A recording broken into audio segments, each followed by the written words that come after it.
The fluorescent lights of the Nashville supermarket buzzed overhead as 8-year-old Sophie Mitchell sat cross-legged on the floor near checkout lane 7. Her blonde hair hung in tangles around her thin face, and her faded jeans had patches on both knees. She clutched a worn notebook against her chest, watching customers pile groceries onto the conveyor belt with an intensity that made her blue eyes seem older than they should. A man in an expensive suit loaded his cart with steaks, fresh vegetables, and bakery items. Sophie's gaze followed every item. A woman with 3 children filled her cart with cereal boxes, milk, bread, and sandwich meat. Sophie counted each package silently. An elderly couple purchased soup, crackers, and medication. Sophie watched them all with the careful attention of someone studying a language they desperately needed to learn. The automatic doors opened and closed. People came and went. Some smiled at the small girl sitting there. Most didn't notice her at all. She might have been part of the store fixtures, just another object between the shopping carts and the ATM machine. Richard Patterson wheeled his cart toward checkout lane 7. At 48 years old, he had built Patterson Technologies from a garage startup into a company worth hundreds of millions. His Navy suit was custom-tailored, his shoes Italian leather, his watch worth more than most people's cars. He was in Nashville for a business conference and had stopped at this particular supermarket because it was close to his hotel. He noticed the girl immediately. Something about the way she sat there, so still and focused, caught his attention. Her clothes were clean but worn thin. Her shoes had holes near the toes. She held her notebook like it was precious, and her eyes tracked every item that passed through the checkout with an expression that made his chest tighten. Richard had grown up poor. His mother had worked 3 jobs to keep him and his sister fed. He remembered sitting in places like this, waiting, watching, counting what other people could afford while his own stomach ached with hunger. He recognized that look in Sophie's eyes because he had worn it himself 35 years ago. He moved his cart into line and watched her more carefully. She didn't fidget or play. She didn't look at her phone because she didn't have one. She just watched people buy food with a concentration that seemed heartbreaking in someone so young. When the woman ahead of him finished checking out, Richard noticed Sophie reach into her pocket and pull out a small change purse. She carefully counted coins into her palm. 15 cents. 30 cents. 45 cents. She counted twice, 3 times, making sure of the total. Then she stood up, walked to the produce section, and selected the smallest banana from the discount rack. The sign said 50 cents for bruised or overly ripe items. Sophie carried her banana to the checkout with both hands, treating it like something valuable. The cashier, a tired-looking woman in her 50s, smiled at Sophie. She had seen the girl here many afternoons. "Just the banana today, sweetie." "Yes, Sophie said quietly. She placed her coins on the counter. The cashier counted them slowly. "You're 5 cents short, honey." Sophie's face fell. She stared at the banana, then at her empty change purse. Her thin shoulders sagged. "I can come back tomorrow," she whispered. "Wait," Richard said, stepping forward. He placed a dollar bill on the counter. "Let me help with that." Sophie looked up at him with wide eyes. She seemed uncertain, almost frightened. "It's okay," Richard said gently. "Everyone needs a little help sometimes." The cashier rang up the banana and gave Sophie her change. The girl clutched the banana and the coins, looking between Richard and the exit like she might bolt. "Thank you, sir," she said in a barely audible voice. "You're welcome," Richard replied. "Do you come here often?" Sophie nodded slowly. "I wait for my mama. She cleans here at night. I do homework until she finishes." Richard felt his heart sink. This child spent her afternoons sitting on a supermarket floor, watching other people buy food she couldn't afford, waiting for her mother to finish a cleaning job. "What's your name?" he asked. "Sophie. Sophie Mitchell." "I'm Richard. It's nice to meet you, Sophie." She gave him a small smile, the first expression of anything other than hunger and resignation he had seen on her face. "Are you hungry?" Richard asked carefully. Sophie hesitated, then nodded. "Would it be okay if I bought you some groceries? Maybe some things you could take home to your mama?" Sophie's eyes filled with tears. She nodded again, unable to speak. Richard felt something shift inside him. He had donated millions to charities over the years. He had written checks, attended fundraisers, served on boards. But he couldn't remember the last time he had looked directly into the face of someone who needed help and simply offered it with his own two hands. "Okay," he said. "Let's go shopping together. You pick out what you and your mama need." Sophie looked at her banana, then at Richard. "Are you sure?" she asked. "I'm very sure." As they walked toward the produce section together, Richard noticed Sophie's hand trembling as she reached for a bag of apples. This was how it started, he thought. One moment of noticing. One decision to stop and help instead of walking away. He didn't know yet that this decision would change not just Sophie's life, but dozens of other lives in ways he couldn't imagine. He didn't know that this Nashville supermarket would become the starting point for something much larger than a simple act of kindness. All he knew was that a little girl was hungry, and he could help. Have you ever walked past someone in need without stopping to help? What would you do if you saw Sophie sitting there? Subscribe and comment your thoughts below. Sophie moved through the aisles like someone navigating holy ground. She touched each item carefully before placing it in the cart, checking price tags and doing calculations in her head that no 8-year-old should have to perform. She chose the generic brands, the items on sale, the products with the lowest cost per ounce.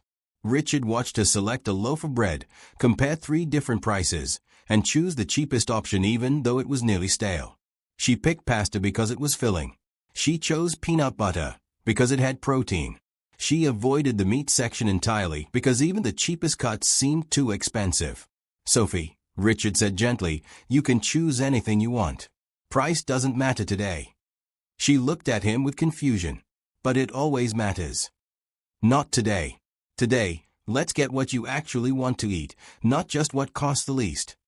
Sophie stayed at the cart, then at Richard, then back at the cart. Slowly, she walked to the meat section.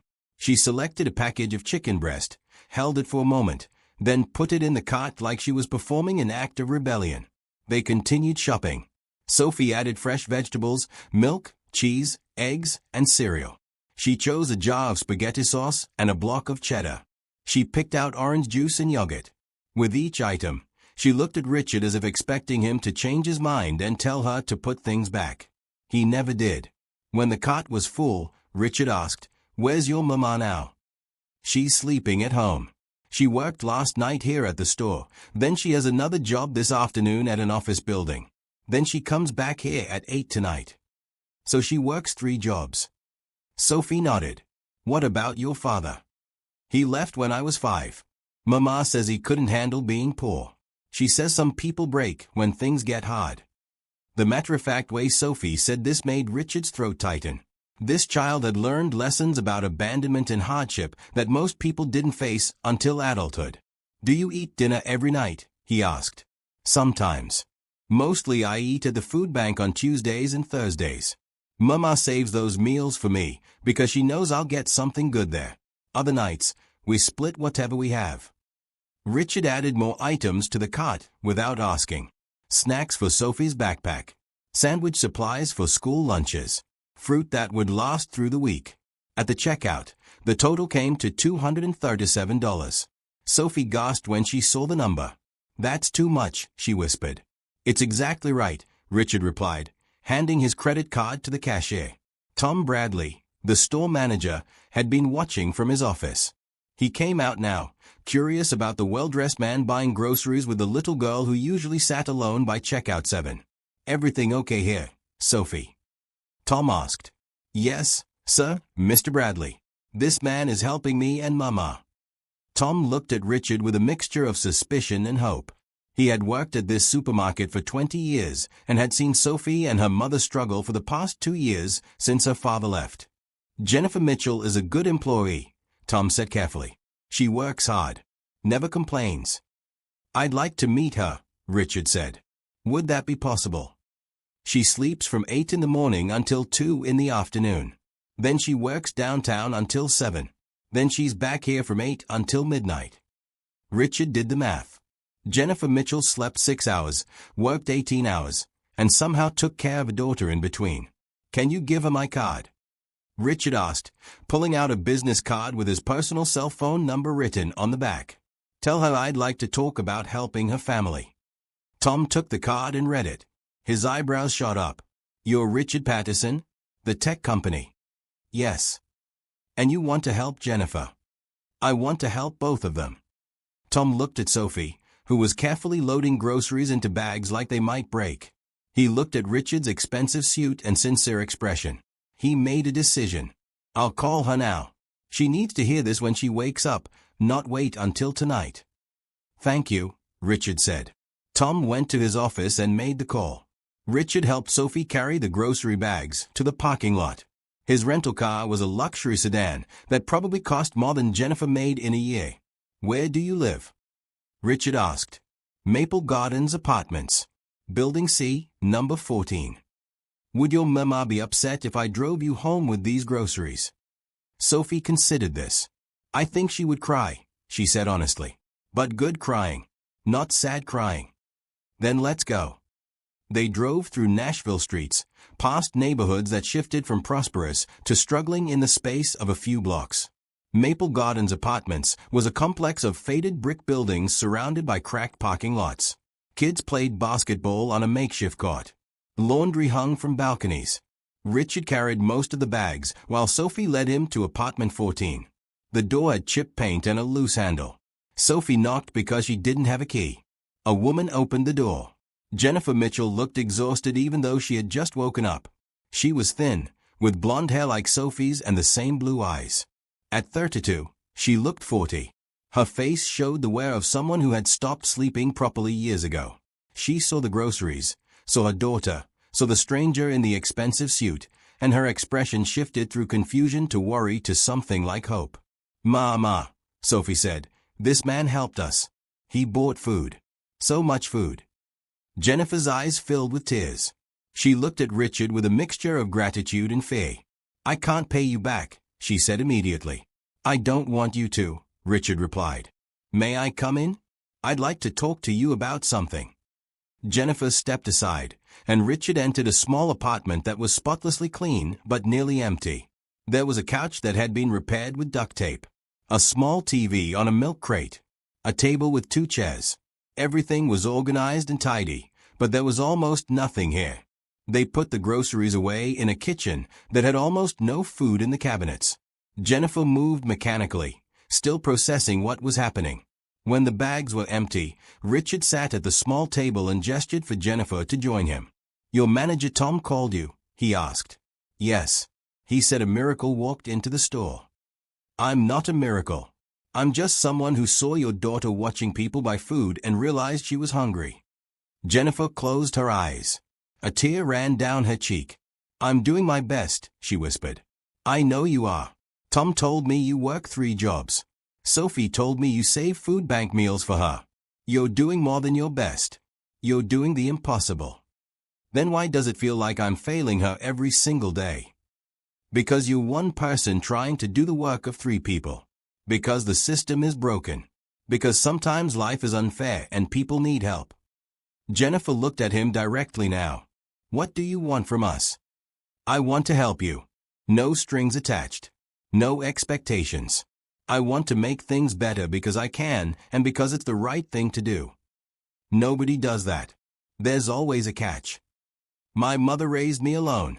She worked every job she could find. I sat in places like that supermarket, counting what other people could afford, going hungry more nights than not. Someone helped us once. A teacher who saw what was happening and connected my mother with programs and opportunities. That help changed our lives. I want to do the same for you. Jennifer stared at him for a long moment. Then she started crying in earnest, her shoulders shaking. Sophie climbed into her mother's lap and hugged her. It's okay, Mama. He's nice. He's really nice. Richard waited while Jennifer composed herself. When she finally looked up, there was something different in her expression. Not just hope, but determination. What kind of help? She asked. And that was when the real conversation began. Richard leaned forward, his hands folded on the worn table. First, the immediate needs. Food shouldn't be something you worry about. I'd like to set up a monthly grocery delivery service. You'll have an account at this supermarket and 3 others nearby. You can order what you need, when you need it. Jennifer opened her mouth to protest, but Richard raised his hand gently. Before you say no, before you tell me it's too much, I want you to understand something. I'm not doing this out of pity. I'm doing it because hunger is a solvable problem. Because your daughter shouldn't sit on a supermarket floor watching other people eat while she counts pennies for a banana. Jennifer looked at Sophie, who had moved to the couch and was organizing her new school supplies like treasures. Okay, Jennifer said quietly. I accept. Good. Now the second part. Tom mentioned you were studying to be a nurse before Sophie's father left. Is that true? Yes. I had 2 years completed at Nashville Community College. I had to drop out when he left because I couldn't afford tuition and couldn't find time to attend classes. Would you want to finish? Jennifer laughed, but it was a bitter sound. Of course I want to finish. I want a lot of things. I want Sophie to have new shoes. I want to take a day off without worrying we'll lose electricity. I want to sleep more than 6 hours a night. But wanting doesn't make things possible. What if I could make it possible? Jennifer stared at him. How? I know people at Vanderbilt University Medical Center. They have scholarship programs for non-traditional students, especially single mothers returning to nursing school. I can make some calls, get you information, connect you with the right people. Even if I got accepted, I couldn't attend classes. I work 18 hours a day. That's the third part. Tom is willing to adjust your hours here. He'll give you the overnight shift on weekends only. That's 2 nights instead of 7. The pay for weekend overnight is higher because nobody wants those shifts. But I need 3 jobs to survive. Not if you're not paying rent. Jennifer's eyes widened. What? I own several properties in Nashville. One of them is a small house near Vanderbilt. 3 bedrooms, backyard, quiet neighborhood. It's been empty for 2 months because I've been trying to decide what to do with it. I'd like you and Sophie to live there. No rent. Jennifer stood up abruptly, her chair scraping against the floor. No, that's too much. I can't accept that. Why not? Because nobody gives away houses. Because there has to be something you want in return. Because this doesn't happen in real life. Richard stood too, keeping his voice calm. You're right. Most people don't do this. But some people do. Some people remember what it's like to need help, and they choose to help when they can. I'm one of those people. I don't want charity. This isn't charity. This is investment. I'm investing in your future because I believe you're capable of becoming a nurse. I believe Sophie is capable of graduating high school and going to college. I believe that if given the chance, you'll both thrive. And when you do, you'll help someone else. That's how this works. Jennifer sat back down, her hands shaking.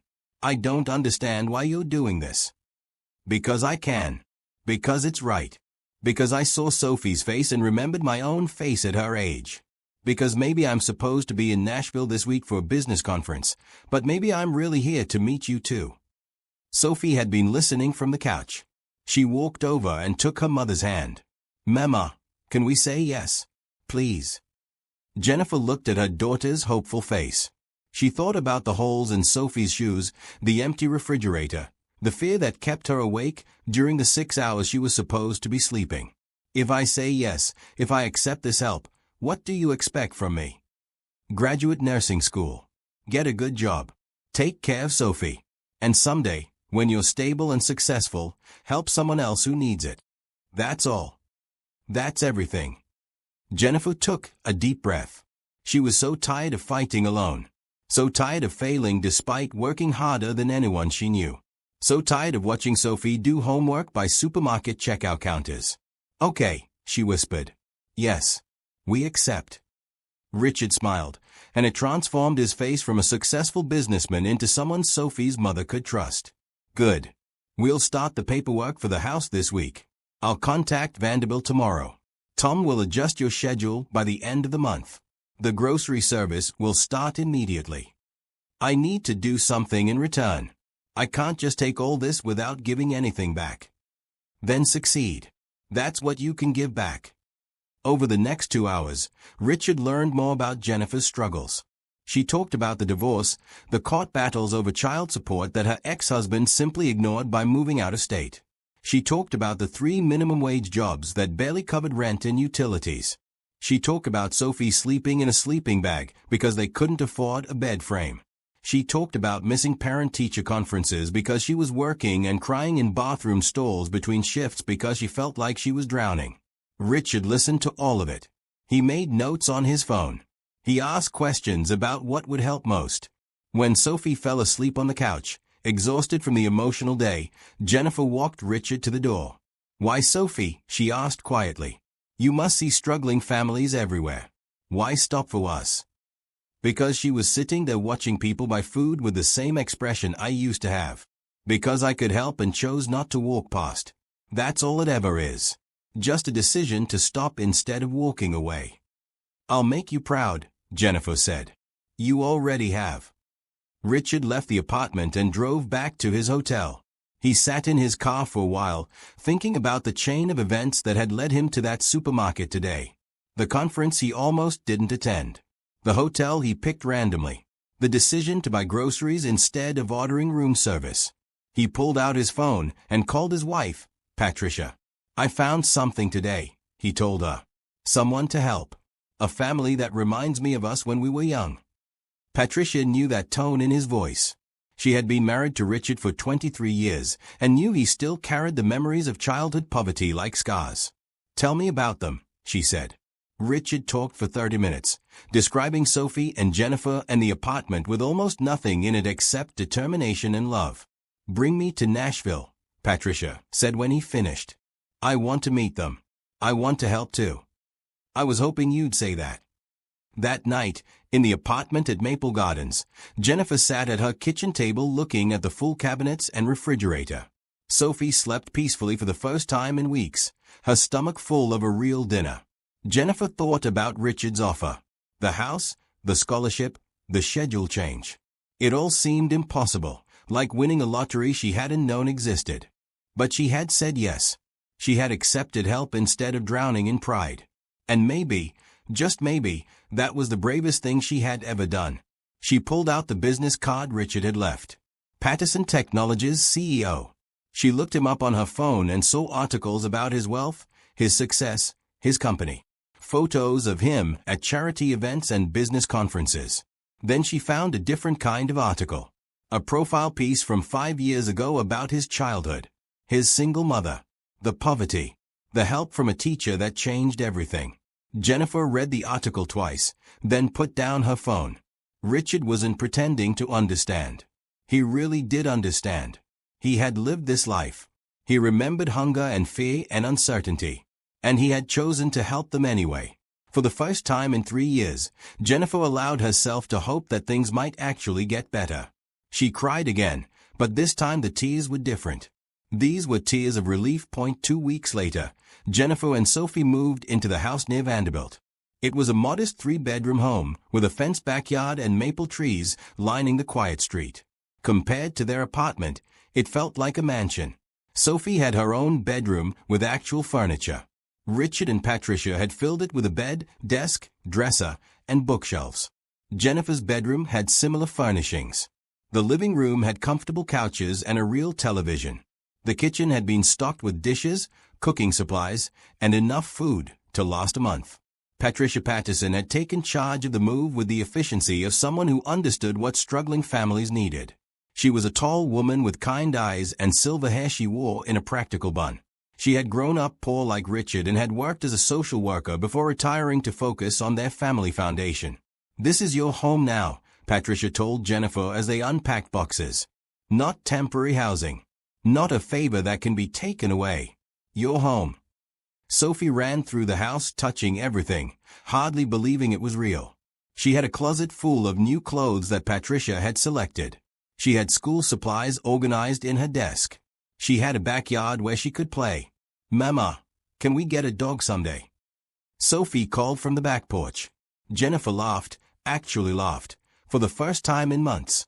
"Maybe someday." Tom Bradley from the supermarket stopped by that afternoon with a small housewarming gift, a potted plant for the kitchen window. "I adjusted your schedule like we discussed," he told Jennifer. "Weekend overnight shift, Friday and Saturday. The pay is better, and you'll still have insurance benefits." That should give you time for nursing school. Thank you, Tom, for everything, for calling Richard that day, for caring about us. Tom shrugged, uncomfortable with gratitude. I've watched you work harder than anyone I've ever supervised. You deserve some good luck. After Tom left, Richard arrived with more news. He had contacted Vanderbilt, and Jennifer had an appointment with the nursing program director next week. The program had scholarships specifically for returning students, and Richard's foundation would cover anything the scholarship didn't. What's the catch? Jennifer asked, still waiting for the other shoe to drop. No catch. Just pass your classes and become a nurse. That's the whole deal. Jennifer stared at him. My life is completely different than it was 2 weeks ago. How is this even possible? Because you let it be possible. You accepted help instead of refusing it. That matters. Over the next month, things began to shift for the Mitchell family. Jennifer met with the nursing program director at Vanderbilt and was accepted for the spring semester. She would start classes in January, just 3 months away. Sophie started attending a better school closer to the house. Her new teachers noticed immediately that she was bright, curious, and hungry for learning. They also noticed she no longer looked hungry in the literal sense. She had gained weight. Her clothes fit properly. She smiled more. But something else was happening too, something Richard hadn't anticipated. Other employees at the supermarket noticed what Tom had done for Jennifer. They noticed Richard's involvement.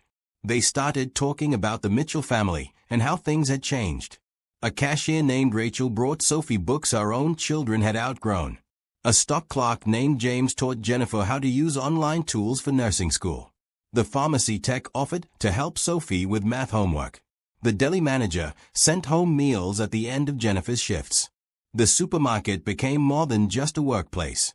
It became a community that had decided to help one of their own. Tom noticed the shift and called Richard. Something is happening here. People are paying attention to kindness in ways they didn't before. It's like watching dominoes fall, but in a good way. Richard smiled. That's exactly what I hoped would happen. You planned this. Not planned. Hoped. When you show people that helping others is possible, they start looking for ways to help too. Kindness is contagious. Tom thought about that. We have other employees struggling. Single parents, people working multiple jobs, folks who can't afford their own groceries while they stock shelves with food all day. If one person could change things for Jennifer, what could a group do? I think you're about to find out. Tom organized a staff meeting. He told the story of Sophie sitting by checkout 7, of Richard stopping to help, of Jennifer's acceptance into nursing school. Then he asked a simple question. Who else here needs help? Hands went up. A lot of hands. Tom felt overwhelmed but determined. Okay, we're going to figure this out together. As a team. As a community. Richard's foundation agreed to match whatever the supermarket employees contributed. If they could raise $1,000 for a struggling coworker, Richard would add another $1,000. The partnership created a support fund that could help with rent, utilities, car repairs, medical bills. Patricia got involved too. She started coming to Nashville once a week to meet with families who needed help. She connected people with resources, programs, and opportunities they didn't know existed. Jennifer watched all of this unfold with amazement. I thought we were the only ones, she told Richard one afternoon when he stopped by to check on their progress. I thought we were alone in struggling. Nobody's alone. Most people just don't realize how common struggle is because everyone hides it. Once you stop hiding it, once you admit you need help and accept it, everything changes. Sophie was thriving. She had friends at her new school. Her grades were excellent. She had started taking piano lessons through a community program Patricia found. She still talked about the supermarket checkout counter sometimes, but now it was a memory rather than a daily reality. I want to help other kids someday, Sophie told her mother one night at dinner. Kids who are sitting where I used to sit. You will, Jennifer promised. We both will. Jennifer started nursing school in January. The classes were challenging, but manageable now that she only worked 2 nights a week. She studied during the day while Sophie was at school. She made friends with other nursing students, many of them also returning to school after life interruptions. Patricia became Jennifer's unofficial mentor, helping her navigate the complex world of higher education and professional development. They met for coffee every week, talking about classes, challenges, and goals. "You're doing really well," Patricia told Jennifer. "Better than well. You're excelling." "I'm terrified I'll fail. That I'll disappoint Richard and you and Sophie." "Impossible. You already succeeded by showing up and trying. Everything else is just details." As winter turned to spring, the community support program at the supermarket expanded. They had helped 6 families with emergency expenses. They had connected 4 employees with better jobs. They had created a child key co-op where employees watched each other's kids during shift changes. Tom called it the Sophie Project, named after the little girl whose hunger had sparked everything. Richard's company featured the program in their annual report, highlighting community-based support models. Other businesses contacted him asking how to replicate the approach. "You started something bigger than you realized," Patricia told Richard. "No. Jennifer and Sophie started it by accepting help. That's what made everything else possible." What would you do if you could change someone's life with a single act of kindness? Have you ever been too proud to accept help when you needed it? Subscribe to hear how this story of hope continues to grow. By summer, Jennifer had completed her first semester of nursing school with a perfect grade average. She had discovered she was good at this work, really good. The anatomy and physiology that intimidated some students came naturally to her. The patient care techniques felt right in ways her previous jobs never had. Sophie finished 3rd grade at the top of her class. Her teacher, Mrs. Anderson, told Jennifer that Sophie showed unusual empathy for other students, always noticing when someone was struggling and finding ways to help them. "She has the heart of a caregiver," Mrs. Anderson said. "I think she learned it from watching you." The house near Vanderbilt had become a real home. Jennifer had painted Sophie's room a cheerful blue. They had planted flowers in the backyard. They had family dinners together every night, something that had been impossible when Jennifer worked 3 jobs on conflicting schedules. Richard's Foundation announced a new initiative, the Second Chance Scholarship Program. It would provide tuition assistance to 50 single parents across Tennessee who wanted to return to school. Jennifer was asked to speak at the announcement event. She stood at the podium in a blue dress Patricia had helped her select, looking out at an audience of business leaders, educators, and journalists. Sophie sat in the front row next to Patricia and Richard. 6 months ago, I was working 18 hours a day and still couldn't afford to feed my daughter properly, Jennifer began. I had convinced myself that this was just how life would be. That struggle was permanent. That asking for help was weakness. She paused, gathering her thoughts. Then someone noticed. Richard Patterson saw my daughter watching people buy food and decided to stop instead of walking past. That decision changed everything. Not just for us, but for everyone connected to us. She talked about the supermarket community, the Sophie Project, the way kindness had spread from one family to dozens. She talked about hope and possibility and the courage it takes to accept help. I'm standing here today because I said yes. Yes to groceries. Yes to a house. Yes to nursing school. Yes to believing things could be better. That's all it took. Just yes. The audience gave her a standing ovation. Several people were crying, including Patricia. After the event, 3 women approached Jennifer. They were single mothers working multiple jobs, living in the same kind of struggle Jennifer had escaped. They asked how they could apply for the scholarship program. Jennifer spent an hour talking with them, sharing resources, offering encouragement. She gave them her phone number and told them to call if they needed help navigating the application process. Patricia watched this interaction with satisfaction. "You're paying it forward already," she told Jennifer later. "How could I not? Someone helped me. Now I help others. That's how this is supposed to work." The Second Chance Scholarship Program received 300 applications in the first month. The selection committee, which included Jennifer, Patricia, and several others, interviewed candidates and chose the first 50 recipients. Among them was a woman named Casey Wright, a 35-year-old single mother of 2 who had been working as a hotel housekeeper for 8 years. She wanted to become a teacher. Her application essay talked about her daughter asking why they always ate peanut butter sandwiches for dinner and how she had to explain that sometimes that's all there is. Jennifer saw herself in Casey's story. She made sure Casey got into the program. At the supermarket, the Sophie project continued to grow. They had collected enough money to create a small emergency fund that employees could access when unexpected expenses hit. A broken car transmission, a medical bill, a security deposit for a better apartment. The fund helped people solve problems before they became crises. Tom Bradley organized quarterly meetings where employees shared success stories. At the summer meeting, a young man named Kevin talked about how the program had helped him pay for technical school. He had just accepted a job as an HVAC technician with double his previous salary. "I was going to be stuck in minimum wage jobs forever," Kevin said. "Now I have a career. I have a future. I can take care of my daughter properly." Sophie attended this meeting with her mother. She listened to Kevin's story and raised her hand. "Can kids help too?" she asked. Tom smiled at her. "What do you have in mind, Sophie?" "I want to sit by checkout 7 sometimes and watch for other kids who look hungry. Then I can tell Mr. Tom, and maybe we can help them like Mr. Richard helped me."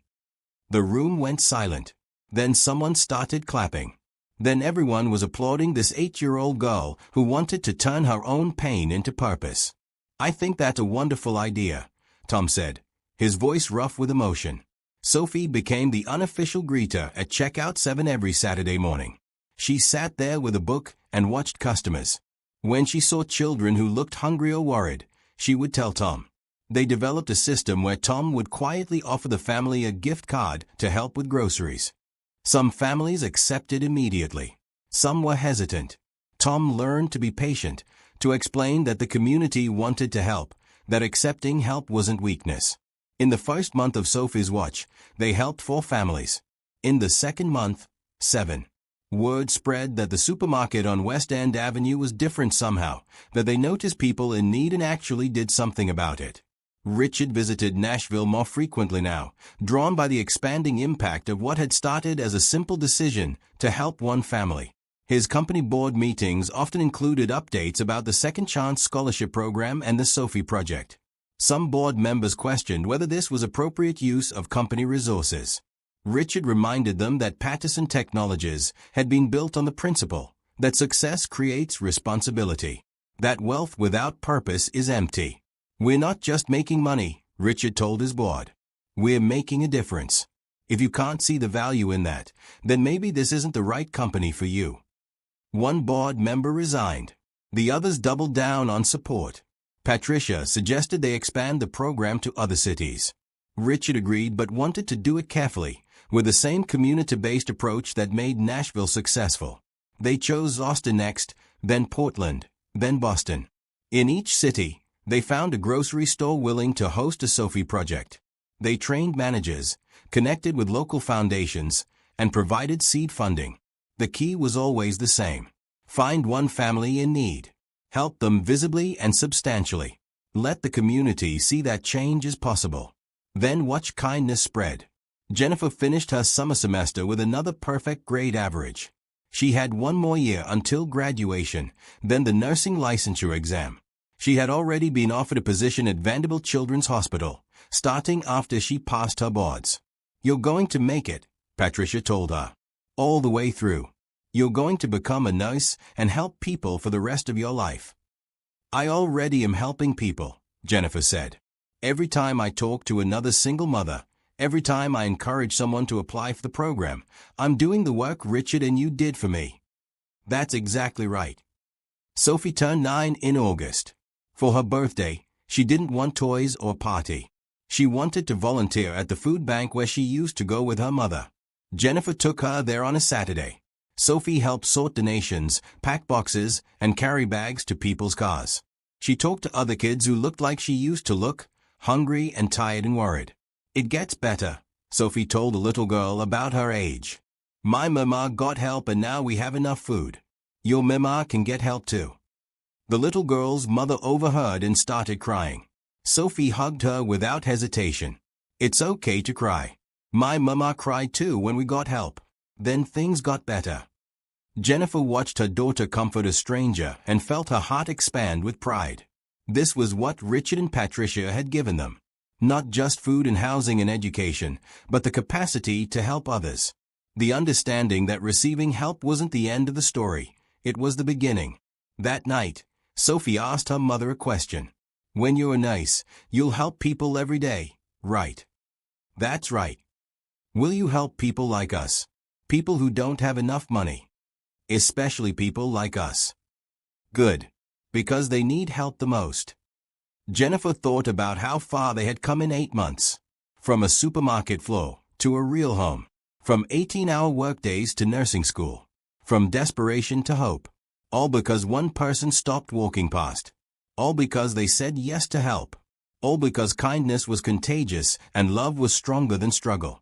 Fall semester brought new pressures. Jennifer's nursing courses became more demanding, with clinical rotations requiring long hours at the hospital. She was learning critical care skills, medication administration, patient assessment. The material was complex, and the standards were high. For the first time since accepting Richard's help, Jennifer felt overwhelmed. She would finish a 12-hour clinical rotation, come home to help Sophie with homework, then stay up until 2 in the morning studying for exams. Her sleep suffered. Her stress levels rose. She started getting headaches and feeling exhausted in ways that reminded her of working 3 jobs. Sophie noticed. Her mother was home more often now, but she seemed distracted and worried. Sophie's grades started slipping because Jennifer didn't have time to check her homework carefully or help her prepare for tests. One morning, Sophie forgot her lunch at home. At school, she sat in the cafeteria watching other kids eat, and the familiar feeling of hunger came back. It wasn't as bad as before. She had breakfast and would have dinner, but it reminded her of darker times. She called her mother during lunch period. "Mama, I forgot my lunch." "Oh honey, I'm so sorry. I'm at the hospital for clinical rotation. I can't leave." "It's okay. I'll just wait until dinner." Jennifer heard something in Sophie's voice that made her chest tighten. "Are you scared we're going back to how things were?" Silence. Then a small voice. "A little." "We're not. I promise. I'm just stressed with school, but we're okay. We're safe." After the call ended, Jennifer sat in the hospital break room and cried. She was trying so hard, pushing herself to succeed, but it felt like she was failing Sophie in new ways. Patricia called that evening, their regular weekly check-in. Jennifer broke down and admitted she was struggling to balance everything. "I thought I could handle this. I thought having more time would make everything easier. But nursing school is so hard and Sophie needs me, and I can't do both well enough." Patricia listened without interrupting, letting Jennifer release the pressure that had been building. "First," Patricia said when Jennifer finished, "you're not failing. You're learning. There's a difference. Second, you don't have to do this alone. But I should be able to handle it." Says who? Jennifer, even with all the help you've received, you're still essentially a single parent in a demanding professional program. That's 2 full-time jobs. Nobody expects you to do that perfectly. I expect me to do it perfectly. Well, stop. You're setting impossible standards. Let's talk about practical solutions. Patricia suggested several options. A tutor for Sophie to help with homework during Jennifer's clinical days. A study group for Jennifer to make nursing school less isolating. Better time management strategies to prevent burnout. And maybe most importantly, Patricia added, you need to accept that asking for more help isn't going backward. It's just being smart about sustainability. The next day, Patricia connected Jennifer with 2 other nursing students in the Second Chance Scholarship Program. They formed a study group that met twice a week, sharing notes, quizzing each other, and providing emotional support. Richard arranged for a college student named Beth to tutor Sophie 3 afternoons a week. Beth was majoring in elementary education and needed volunteer hours for her program. Sophie loved her immediately. Tom at the supermarket offered Jennifer flexible scheduling for her weekend shifts. If she needed to skip a week during exam periods, that was fine. The community support fund could cover the lost income. Slowly, the pressure eased. Jennifer's study group became a lifeline. The 3 women, all single mothers returning to school, understood each other's challenges in ways nobody else could. They celebrated each other's successes and supported each other through failures. When Jennifer failed her first pharmacology exam, she called her study group in tears. "I can't do this. I'm not smart enough. Her study partner, a woman named Grace, drove to Jennifer's house that evening. You are smart enough. You just need to study differently for this subject. Let me show you how I memorize medications. They spent 4 hours working through medication classifications, side effects, and nursing implications. Grace created flashcards and mnemonic devices. She taught Jennifer memory tricks that made the information stick. Jennifer retook the exam and passed with a high score. Thank you, she told Grace. That's what we do. We help each other. Sophie's tutoring sessions with Beth transformed her academically and emotionally. Beth had grown up in a similar situation. She had been raised by a single mother who struggled financially. She understood what Sophie had experienced. You know what makes you special. Beth told Sophie during one tutoring session. You've learned empathy early. A lot of kids don't understand what it's like to struggle, but you do. That's going to make you a better friend, a better student, and eventually a better adult. Sophie thought about that. Is that why I notice when other kids are sad or hungry? Exactly. You notice because you know what it feels like. That's a gift, even though it came from a hard experience. By mid-semester, Jennifer had found her rhythm again. She wasn't perfect, but she was managing. Her grades improved. Sophie's grades improved. They had dinner together most nights and talked about their days. The community around them continued to provide support. Rachel from the supermarket brought over casseroles on Jennifer's clinical days. James helped Jennifer fix a leaky faucet in the house. The pharmacy tech, a woman named Diana, gave Sophie a book about a girl who wanted to be a doctor.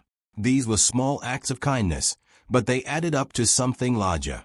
They created a safety net that kept the Mitchell family stable during stressful times.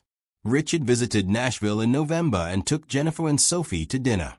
They went to a nice restaurant, something that would have been unthinkable a year ago. How are things really? Richard asked Jennifer. She considered lying, saying everything was fine. But she had learned that honesty was part of accepting help. Some days are really hard. I worry about failing. I worry about Sophie. I worry that I'm not grateful enough for everything you've done. And some days I wake up and realize I'm actually doing it. I'm becoming a nurse. Sophie is thriving. We have a home and food and stability. Those days, I feel like the luckiest person alive. That's normal. Life is hard even when things are going well. But you're handling it. You're asking for help when you need it. You're showing up every day. That's success. Sophie, who had been coloring on her placemat, looked up. Mr. Richard, are you proud of us? Richard smiled at her. I'm incredibly proud of you. Both of you. Good. Because we're proud of us too. On the drive home, Jennifer thought about the past few months. The struggle, the stress, the fear of failing. But also the support, the community, the way people showed up when she needed them. She had learned something important. Accepting help once didn't mean you wouldn't need help again. The Mitchell family was doing much better than a year ago, but they still needed support. That wasn't failure. That was just life. And the beautiful thing was that while they were receiving help, they were also giving it. Jennifer helped other nursing students. Sophie helped kids at the food bank. They had become part of the cycle of kindness that Richard had started. That night, Sophie asked a question before bed. Mama, when you're nice, will we help people the way people helped us? Every single day, sweetheart. Every single day. Winter arrived with bitter cold and the pressure of final exams. Jennifer had one more semester after this one, then graduation in May. The finish line was visible, but the last stretch felt impossibly steep. Her pediatric nursing clinical rotation was particularly challenging. She worked with sick children, some very sick, and had to learn how to provide medical care while managing her emotional responses. The work was heartbreaking and beautiful at the same time. One afternoon, Jennifer cared for a 6-year-old boy with leukemia. His mother sat by his bedside looking exhausted and frightened in ways Jennifer recognized. The woman worked 2 jobs and had been living at the hospital for weeks during her son's treatment. During a quiet moment, Jennifer sat with the mother in the family lounge. I know how hard this is, Jennifer said. I've been where you are. Different circumstances, but the same fear and exhaustion. The mother started crying. I can't do this anymore. I'm so tired. My other kids are staying with my sister. I haven't slept in my own bed in 3 weeks. I don't even know how we'll pay for treatment. Jennifer told her about resources she had learned existed through Patricia. Social workers who could help with hospital bills, housing programs for families of hospitalized children, support groups for parents dealing with childhood cancer. You don't have to do this alone, Jennifer said. Let people help you. The mother looked at her like she had spoken a foreign language. I'm supposed to be strong. I'm his mother. Being strong includes knowing when to ask for help. That's what I learned. Jennifer connected the woman with the hospital social worker. Over the next week, the family got assistance with housing, meals, and treatment costs. The mother's stress decreased visibly. Her son's condition improved. On Jennifer's last day of the rotation, the mother hugged her. You saved us. Not just my son, but our whole family. You showed me how to accept help. Jennifer thought about this on her drive home. She had spent so long on the receiving end of kindness. Now she was finally on the giving end, and it felt right. It felt like coming full circle. She passed her final exams with high grades. Her pediatric nursing instructor pulled her aside after class. You have a gift for this work. The way you connect with families, especially struggling families, is remarkable. When you graduate, I want to recommend you for the pediatric unit at Vanderbilt Children's Hospital. Jennifer felt tears sting her eyes. Thank you. That would be my dream job. Then let's make it happen. Sophie was also experiencing breakthroughs at school. Her teacher assigned a project about community heroes. Sophie chose to write about her mother and Richard Patterson, the man who had helped her family. She titled her presentation How One Person Can Change Everything. She included photos of the supermarket checkout counter where she used to sit, pictures of their old apartment and new house, and a chart showing how the Sophie Project had helped 17 families. When she presented to her class, several students started asking questions about helping others. Their teacher saw an opportunity and organized a service project. The 4th grade class collected food for the food bank where Sophie volunteered. Mrs. Anderson called Jennifer. Your daughter inspired an entire class to think about community service. She told her story so honestly and hopefully that these kids actually want to help others now. She learned it by watching people help us, Jennifer said. That's the best kind of education. The Supermarket Sophie Project celebrated its first anniversary in December. They had helped 23 families, provided emergency assistance 47 times, and connected 11 people with better jobs or educational opportunities. Tom organized a celebration at the store. Local news stations covered the event. The mayor of Nashville attended and gave a speech about community-based support programs. Sophie stood at the front of the crowd with Tom and Richard. She was asked to say a few words about the program named after her. A year ago, I was hungry a lot, Sophie said into the microphone, her voice small but steady. I sat by the checkout watching people buy food and wishing my mama could buy more. Mr. Richard saw me and decided to help. But the really important thing is that my mama said yes. She let him help us. And then we got better. And then we helped other people. And now lots of families are better. She paused, looking at her mother in the crowd. My mama says that's how kindness works. Somebody helps you.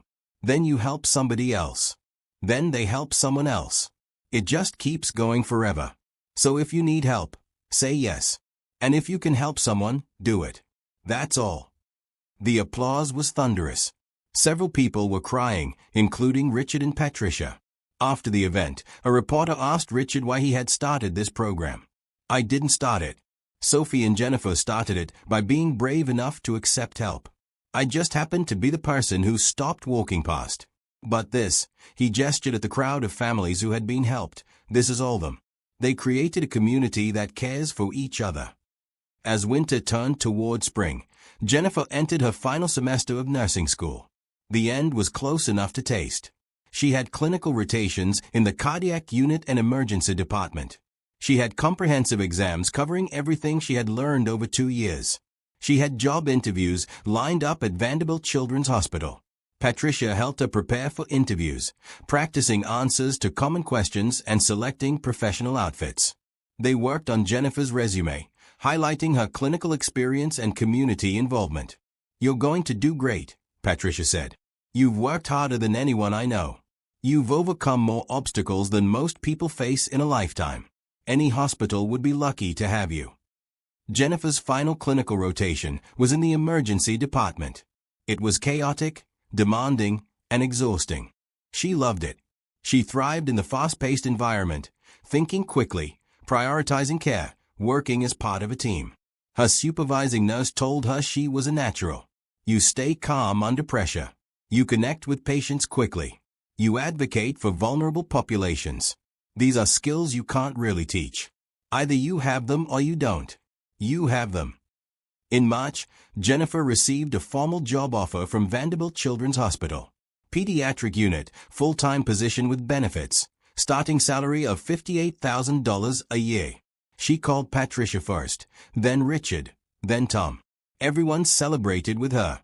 This was what they had been working toward for 18 months.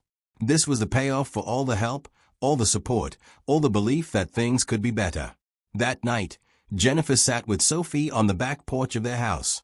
The evening was cool but pleasant. Spring flowers were beginning to bloom in the garden they had planted together. "I got a job, sweetheart.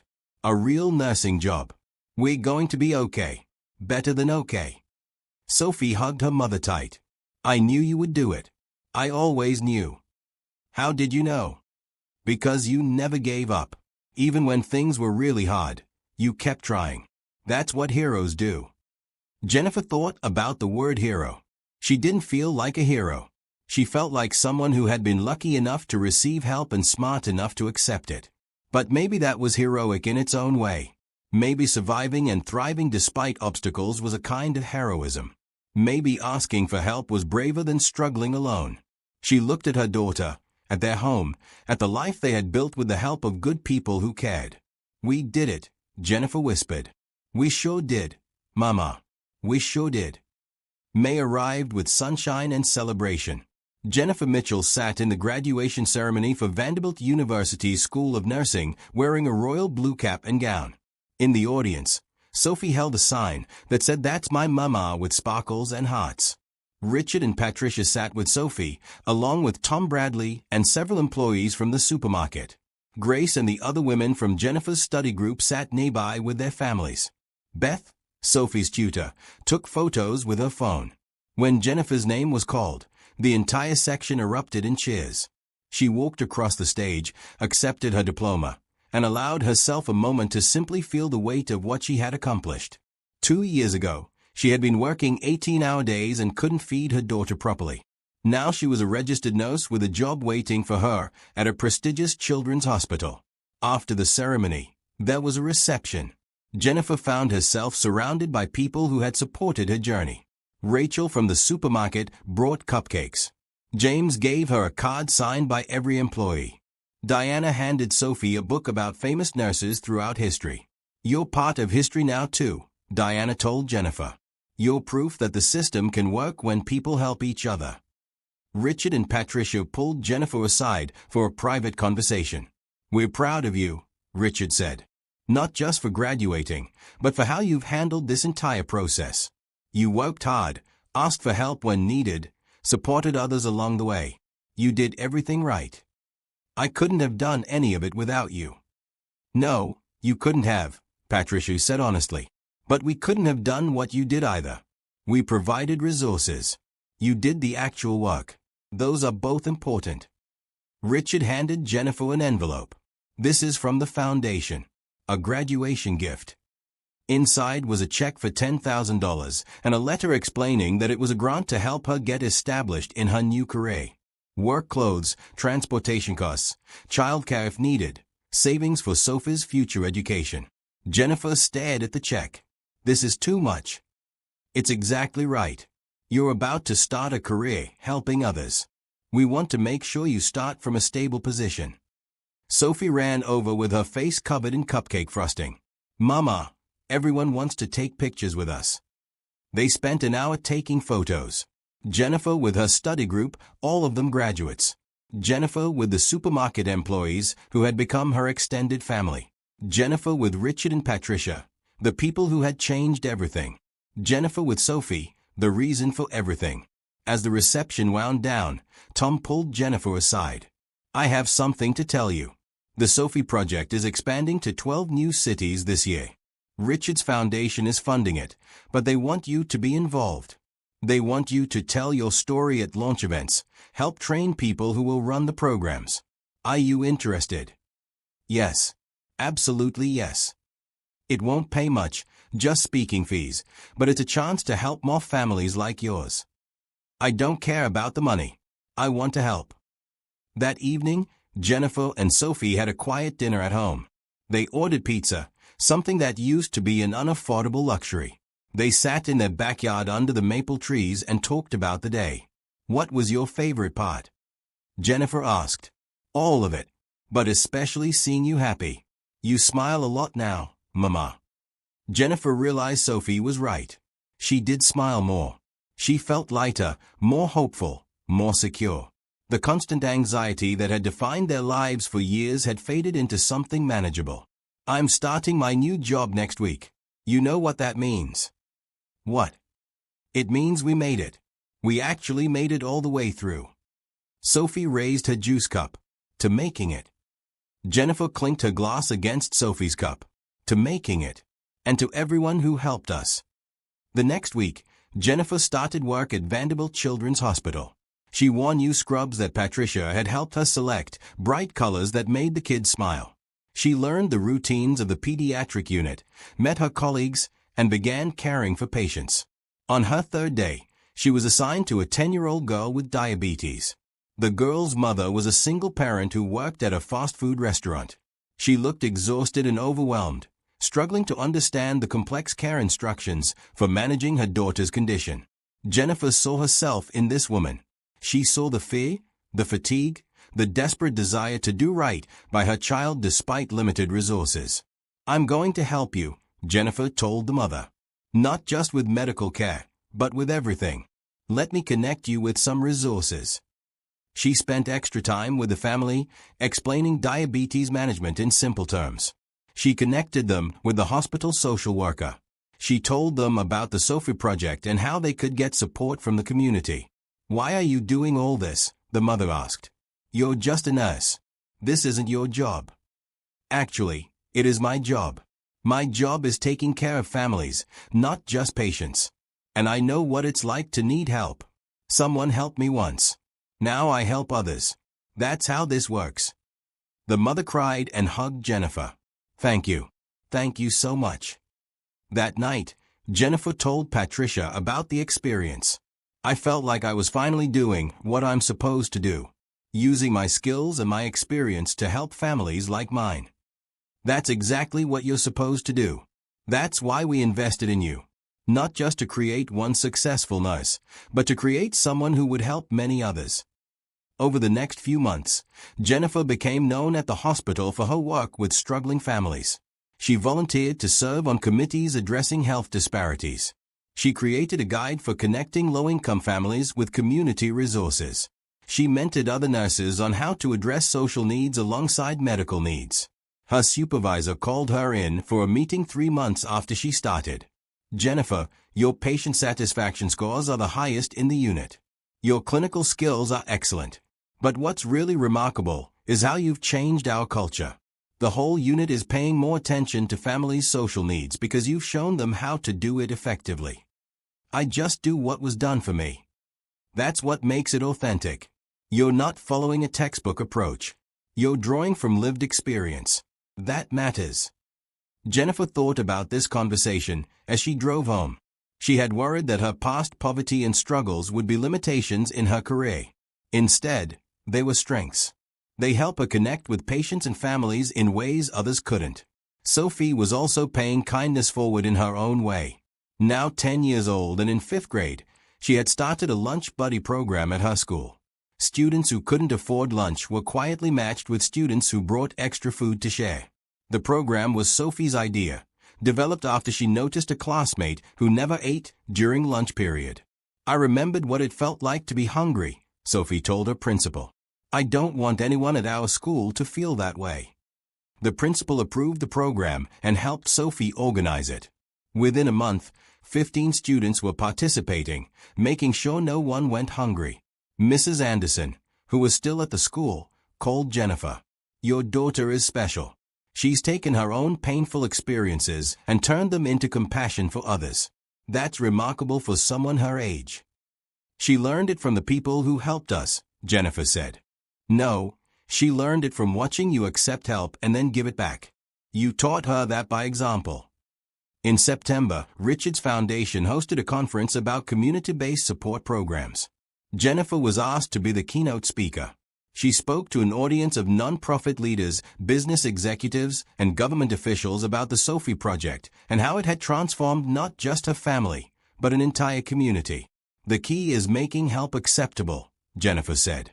"We live in a culture that celebrates independence and views asking for help as weakness. But that's wrong. Asking for help is strategic. Accepting help is wise. And giving help is how we build communities that actually work." She told her story from the beginning. Sophie sitting at the supermarket checkout. Richard stopping to help. Her decision to say yes. The way one act of kindness had created a chain reaction of generosity. Today, the Sophie Project operates in 15 cities and has helped over 300 families.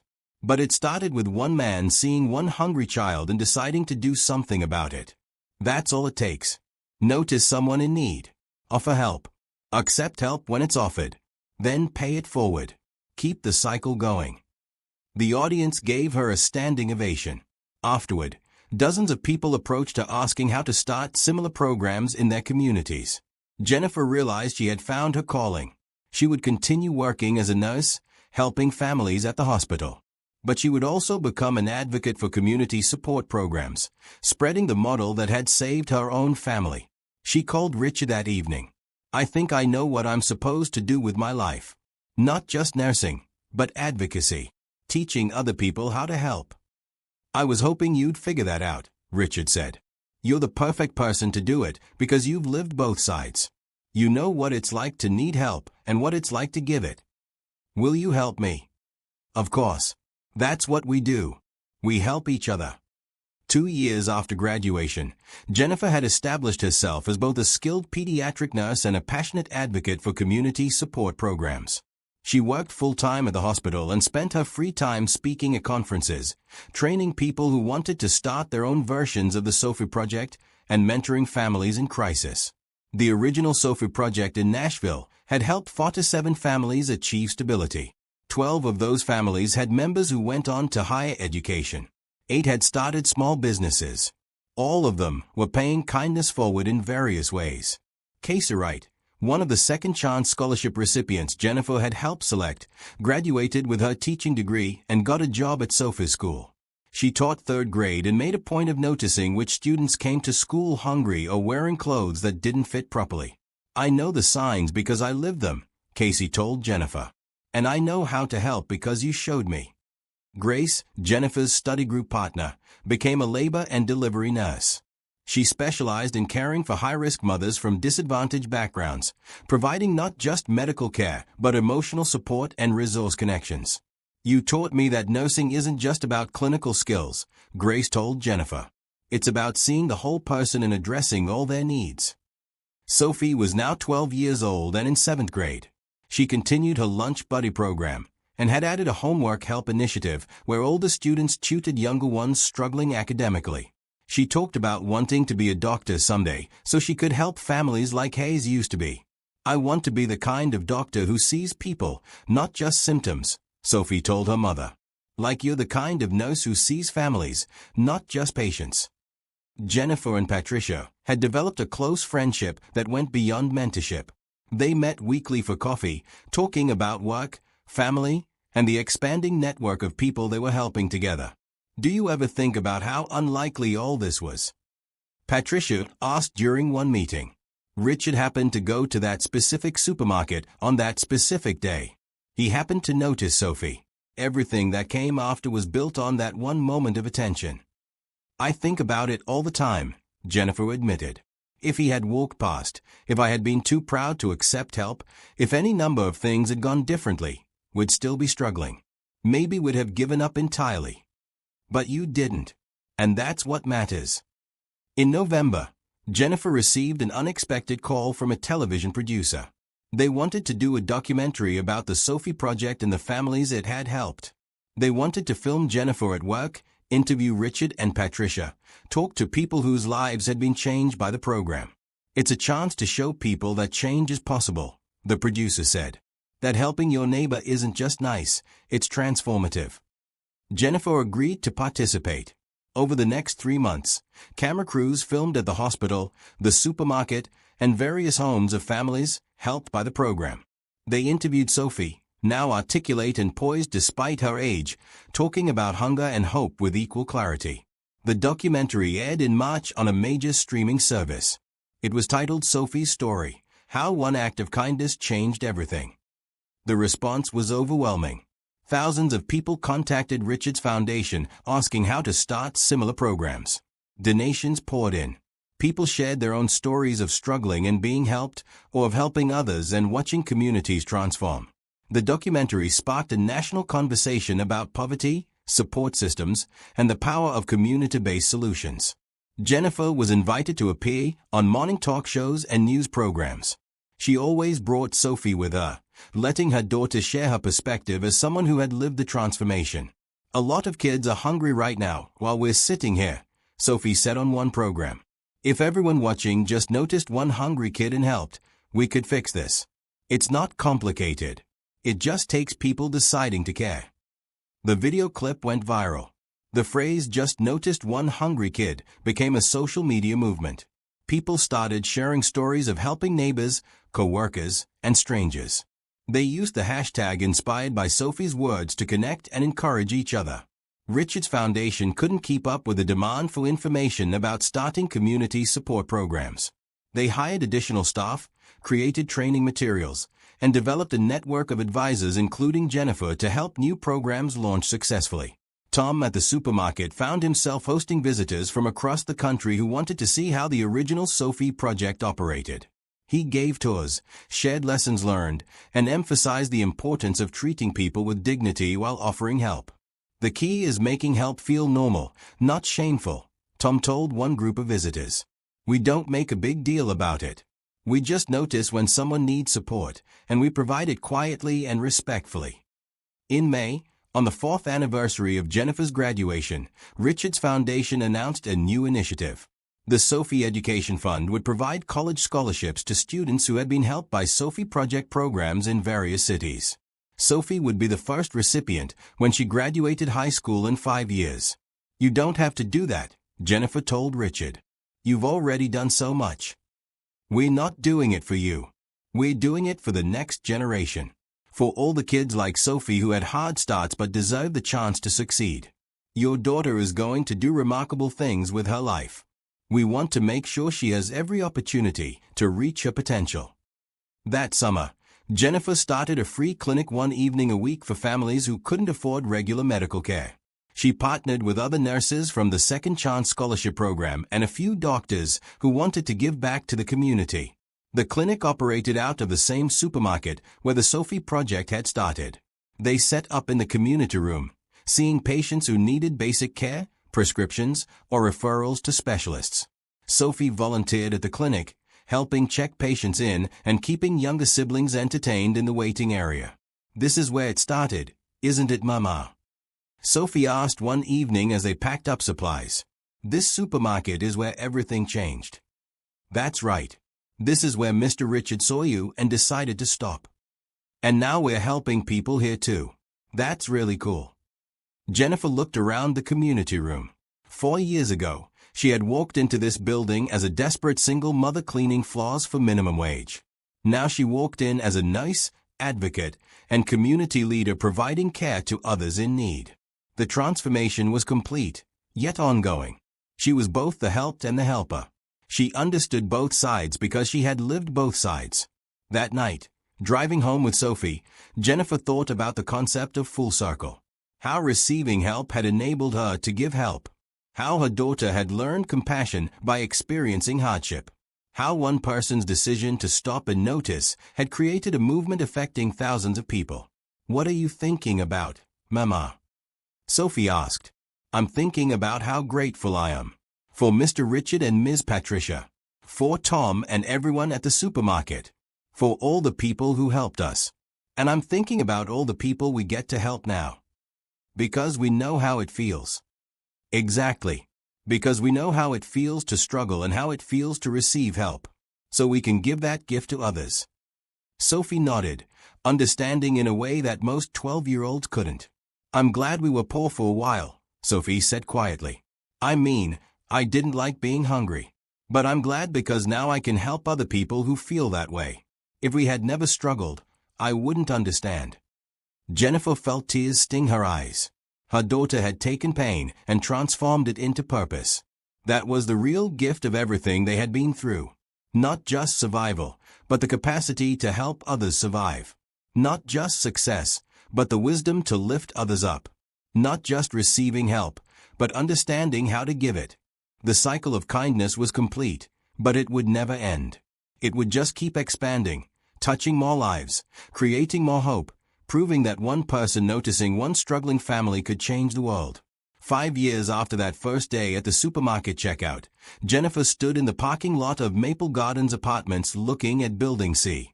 The faded brick, cracked concrete, and chipped paint looked exactly the same. But she was different. She wore professional clothes, drove a reliable car, and had come here for a specific purpose.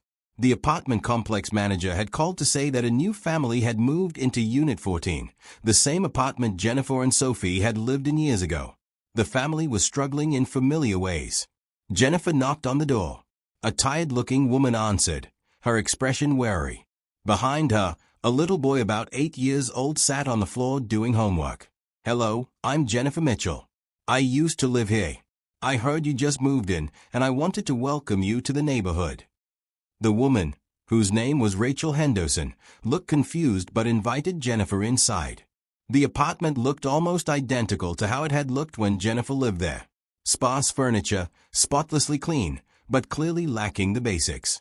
Jennifer sat at the familiar table and told her story, starting from the day Sophie sat at the supermarket checkout. Richard's decision to help. Her acceptance of that help. Nursing school, graduation, the work she did now helping families. Rachel listened with growing emotion. Why are you telling me this? Because I want to help you the way someone helped me. What do you need? Rachel started crying. She was a single mother working 2 jobs after her husband died in a car accident. She had an 8-year-old son named Jacob and a 6-year-old daughter named Emma. They had just moved to Nashville for a fresh start, but had almost no money and no support system. I need everything, Rachel whispered. But I can't accept charity. I have to do this on my own. No, you don't. I thought the same thing once. A very wise person told me that accepting help isn't weakness. It's wisdom. Let me help you. Jennifer called Patricia, who arrived within an hour. Together, they assessed the Henderson family's needs.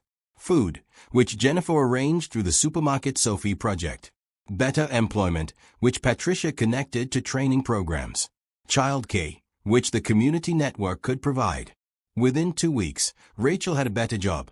Her kids were enrolled in good schools, and the family had been connected with the support services they needed. They didn't move into a house immediately like Jennifer had. Those circumstances were unique, but they had stability and hope. How do I ever repay this? Rachel asked. You succeed. You take care of your kids. And someday, when you're stable, you help someone else. That's the only payment anyone wants. Sophie, now 13 and in 8th grade, met Jacob and Emma Henderson. She saw the same look in their eyes that she used to have. Hunger, worry, uncertainty. It gets better, Sophie told them simply. My mama and I were exactly where you are. We got help and everything changed. The same thing can happen for you. Jacob looked at Sophie with something like awe. Really? Really? I promise. The Henderson family became another success story in the expanding network of people helped by the Sophie Project. Rachel thrived in her new job and eventually earned a promotion. Jacob and Emma flourished in school and made friends. The family moved out of Maple Gardens Apartments into a better neighborhood after 2 years. And when they were stable, Rachel started volunteering with the Sophie Project, helping other families the way she had been helped. In spring of Sophie's 8th grade year, Jennifer received a phone call from Richard. "I need to tell you something. Patricia is sick. Cancer. The doctors are optimistic, but treatment will be difficult." Jennifer felt her world tilt. Patricia had become like a mother to her. The thought of losing her was devastating. "What can I do? How can I help?" "Just be there for her the way she's been there for you. She'd appreciate that." Jennifer visited Patricia twice a week during treatment. She brought meals, sat through chemotherapy appointments, and provided the kind of emotional support Patricia had given her years ago. Sophie came too, reading to Patricia and keeping her company. "You've become such strong people," Patricia told Jennifer during one visit. "You and Sophie both. I'm so proud of what you've built. We couldn't have built any of it without you." "Yes, you could have. We gave you tools, but you did the work. Never forget that." Patricia's treatment was successful. By summer, she was in remission and slowly regaining her strength. The experience had reinforced for Jennifer the importance of community and mutual support. Nobody could survive entirely alone. Everyone needed help sometimes. In the fall, Sophie started high school. She had grown into a confident, compassionate young woman with clear goals. She wanted to be a pediatrician specializing in working with underserved communities. "I want to be a doctor in places where families like ours can actually afford care," Sophie told her guidance counselor. "I want to make medicine accessible." Her grades were excellent, her volunteer work extensive, and her essay about growing up hungry and learning kindness was powerful. College recruiters noticed her immediately. Scholarship offers arrived regularly. Richard's foundation honored its commitment.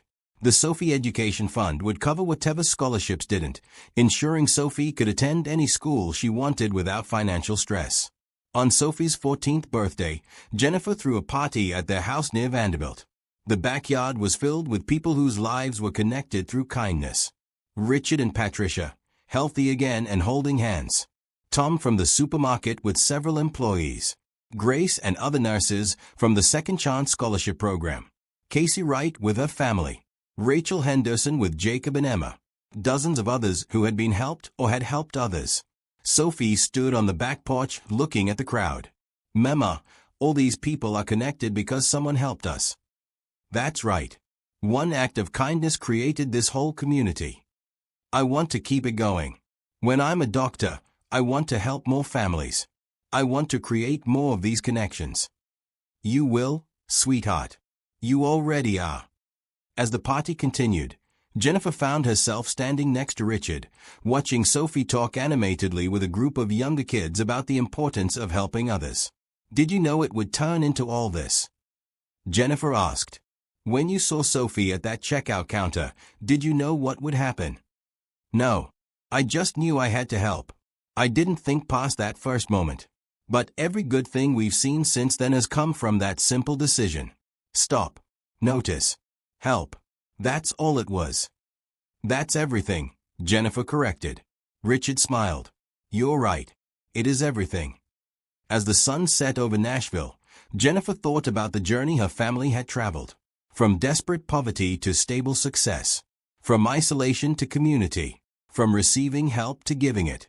The story that had started with a hungry child watching people buy food had grown into something beautiful and ongoing. Sophie would graduate high school in 4 years. She would go to college, medical school, become a doctor. And she would help countless families along the way, continuing the cycle of kindness that had saved her own life. Jennifer thought about all the children sitting in supermarkets right now, watching people buy food, feeling hungry and invisible. She thought about all the single parents working impossible hours, sacrificing everything for their kids, wondering if they would ever escape the cycle of struggle. And she thought about all the Richard Pattersons in the world who could choose to notice, to stop, to help. That was the real lesson. Not that Jennifer and Sophie had succeeded, though that mattered, but that their success had created a template for how communities could care for their most vulnerable members. One person at a time. One act of kindness at a time. One decision to help instead of walking past. Sophie came over and hugged her mother. "This is a good day, Mama. Every day is a good day now, sweetheart." Because of kindness. Because of kindness, Jennifer agreed. And as the party continued around them, as people laughed and shared stories and made plans to help the next family in need, Jennifer understood that this was the true happy ending. Not just happiness for her family, but the multiplication of hope across an entire community. One little girl sat by a checkout counter watching people buy food. One man decided to stop and help. One mother was brave enough to say yes. And from those 3 simple choices, hundreds of lives had been changed, thousands of acts of kindness had been sparked, and the cycle would continue forever. Because that's how love works. It multiplies. It spreads. It transforms everything it touches. And it all started with someone who noticed a hungry child and decided that walking past was not an option.